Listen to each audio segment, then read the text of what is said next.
जेपाते बोल्ने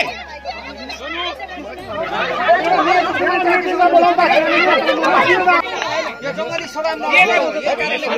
के गर्नुहुन्छ के गर्नुहुन्छ ल भन्नु के गर्ने तपाईले के हैसियत छ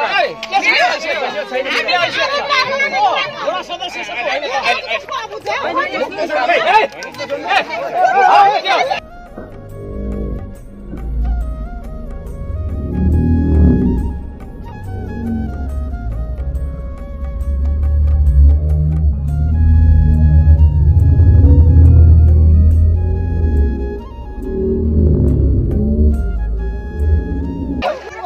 तपाईं अहिले यसले विवाद भयो त्यसले गर्दा विवाद समाधान गर्ने म तपाईँ होइन समाधान म एउटा पक्ष त होला नि त